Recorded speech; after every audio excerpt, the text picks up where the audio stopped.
Hello, আসসালামু আলাইকুম। আমি আঁকি হাসান বলছি। আপনারা সবাই কেমন আছেন? আশা করি আল্লাহর রহমতে আপনারা সবাই ভালো আছেন। আপনাদের দোয়া আল্লাহর রহমতে আমিও ভালো আছি। আমার আজকে দুপুরের খাবার এই যে সাদা ভাত,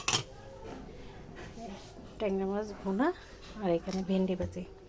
আর আমার ভিডিও ভালো লাগে থাকলে লাইক, কমেন্ট, সাবস্ক্রাইব করতে ভুলবেন না। পাশে থাকা বেল আইকনটা ক্লিক করে দেবেন, পরবর্তী ভিডিও যাতে দ্রুত পৌঁছায় যায় আপনাদের কাছে। আর আমার ভিডিও কথাবার্তিতে ভুল টুটি হলে ক্ষমার দৃষ্টিতে দেখবেন। আর এই পর্যায়ে যাই আসে আমার ভিডিও আগের আইডিটা তো বাদ হয়ে গেছে। এই আইডিটায় আপনারা আগের আইডির মতন সাপোর্ট করবেন আশা করি। এই আইডিটায় আমার ভিউ হচ্ছে না, লাইক সাবস্ক্রাইব কারো হচ্ছে না। আশা করি আপনারা লাইক সাবস্ক্রাইব করবেন। আপনারা বেশি বেশি করে ভিডিওটা শেয়ার করবেন, তাহলে আমি আগে যাইতে পারবো। নাহলে মন মানসিকতা ভেঙে যায়। আপনারা পাশে না থাকলে, আপনারা যদি সাপোর্ট না করেন, তাহলে আগে আগে ইচ্ছা করবে না। আপনারা আশা করি সাথে থাকবেন। ভালো থাকবেন। আল্লাহ হাফেজ।